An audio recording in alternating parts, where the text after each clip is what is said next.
First, I want to say I'm enjoying watching Esther, Abraham demonstrate their stability while the boat is having quite a dance. So it's a nice metaphor to witness. Yeah. I wanted to chew on a few things that you had said recently and also in the past. Most recently, just last session, you said, Esther, jokingly, she wandered into a New Age shop and thought Om meant run away. She didn't think it meant run away. She just thought she should. But she wasn't in a low vibration. It was just new and unknown to her. So, But like our friend before who was talking about it touching something, those people who were there in their higher, freer vibration, contrastingly activated within Esther beliefs and attitudes that evoked fear within her. but she was reaching for those in her life in some aspect? Well, she was living happily ever after on what she thought was her path. That just did not feel like her path. If she had known where she was headed, she would have made sure she didn't get here because of the beliefs that surrounded her. In other words, this is a perfect conversation to have on the heels of the conversation we just had, isn't it? This alternate reality that Esther is living that feels so familiar and like nothing else would possibly do was at one time a very distant stranger. When Esther first meditated and began receiving us, if we had said to her that someday you will be doing what she is now doing, she would have made certain that that did not happen from that vantage point. There's a few things that I guess are stirring in me. One of them then is, you also talked about words have an energy. And there's times where I feel like I talk with people and their words and their energy don't match up from my perspective. It happens almost everyone. Esther teases the music doesn't match the lyrics. And we use the expression, it's vibrationally inaccurate. Sometimes people use words to compensate for how they feel. And sometimes they use words to try to affect what others feel when they hear the words. But it always, from a tuned in, tapped in, turned on standpoint, is inauthentic. So am I, in that situation, am I being more authentic to myself by feeling that difference in their vibration? Yes. And are they being authentic to themselves by using words that they hope maybe will match a vibration that they don't yet feel? Well, let's go back to what we were saying earlier. Everyone's just doing the best they can do from wherever they are. And so rather than try to sort it out in this way, instead imagine having awakened and you're in alignment and you're feeling great, and now you're having a conversation with someone and you can feel that they don't really mean what they're saying, that they're not sure-footed in it, but you're having a step 5 moment, and so you have one intention and one intention only, and that is to inspire their connection so that their words and their music do match. And what if I don't feel like doing that? If you don't feel like doing that, then you are a perfect match to them and you belong together. You've attracted each other from that basis of tuning rather than from this basis of tuning. And we want to hear the next question that you got, but here's something really worth thinking about. Anytime anyone comes into your experience, it's because the law of attraction has matched you up. And the law of attraction is matching you up for this variety of reasons. You might be flying high and they might be too, and that's why you matched up. You might have a strong answer to a strong question, and you might be the answer and they might be the question, and that's why you matched up. You might be focused upon the opposite of what you really want, and they might be focused upon the opposite of what they really want, and that's why you matched up.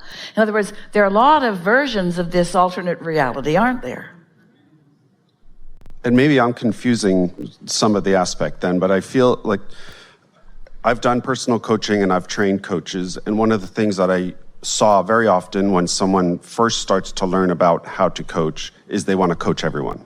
They meet somebody in an elevator, and in those 10 seconds, they want to change their life.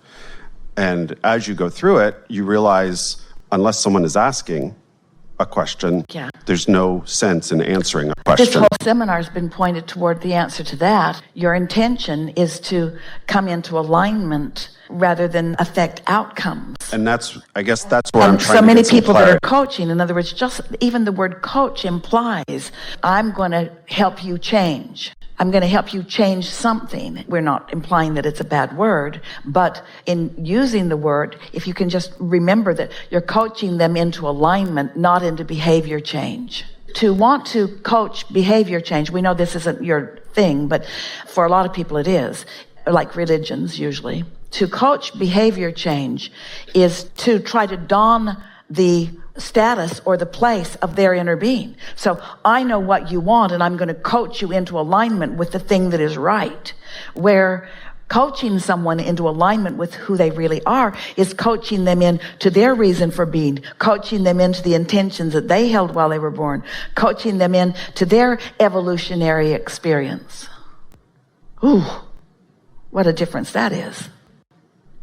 And yet I feel like sometimes if I get on an elevator here on the boat where there's 3,000 people or something, some people you get on and you play with immediately. You have a good time for the 2 or 3 floors you're together and off they go.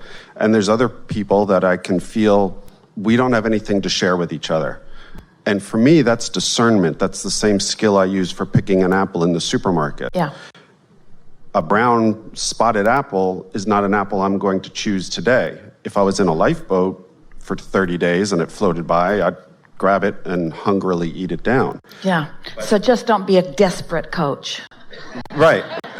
But that's where I'm trying to now feel the distinction between you saying, raise your vibration, you attract everyone and you'll play happily with everyone that plays with you. And yet I feel comfortable with where I am and how I control my vibration. And I feel like there's some people that they're not the apple I want to pick. There's something deeper in your question even than what you're articulating.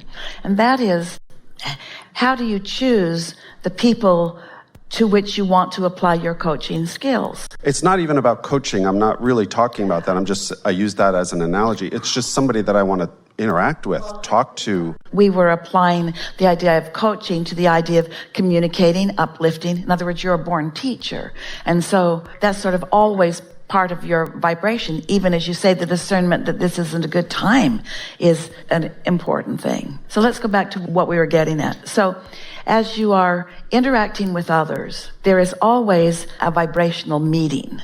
And the law of attraction is underway all the time. Now, it might seem like it's just a random meeting on an elevator, but it never is. There's always vibrational understanding from the broader perspective point of view. Every rendezvous has that deeper meaning. And so we liked your words. You want to be in touch with who you are so that you are discerning what to offer in any moment in time. Yes? We'll hear more of your questions because there's something here that's going to be really fun when we find it together. Yes? I think what comes up for me and my wife is then we start to question. It's easy to put ourselves in the negative position if we bump into somebody who's not vibrating very high, not happy, not offering us something, because then we start to think, so where am I at now that I brought this into my life? And I tend to want to say, maybe they needed me to be where I am, and that's why someone that I don't want to play with bumped into me.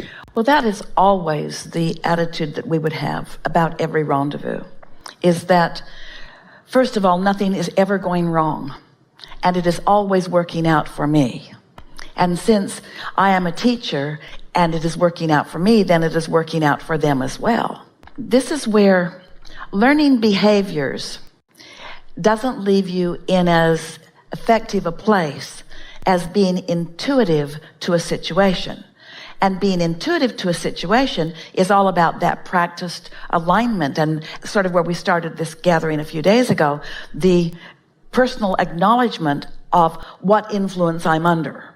And so as more and more you acknowledge that you are under the influence of source, or at least you know the difference between when you are and you aren't, so that you're not robotically or in a methodology going through the motions of something. Instead, you allow most of your actions to be inspired actions. And then what that leads to is more of an understanding of every rendezvous. Esther had a recent experience of something that she knew that she had an off vibration when she moved forward. And then we're not wanting to get too involved in the details of this, so let us find a way of describing this, because it was a very meaningful experience for Esther.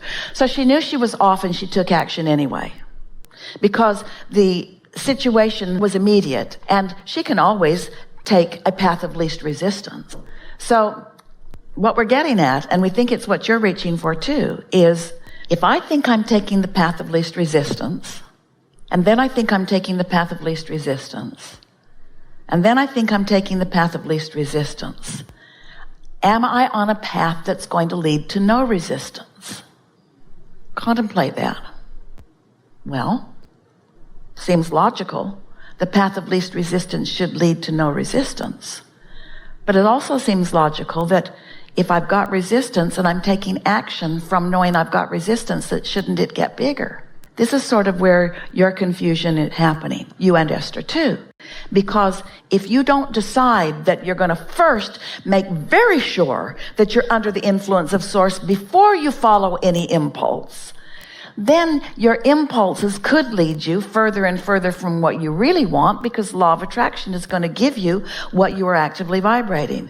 Did we answer that in a way that you could hear it? It's deep. I did, and I yet feel like my question is going slightly different. All right, let's hear it. We have plenty of time, and you're right on something.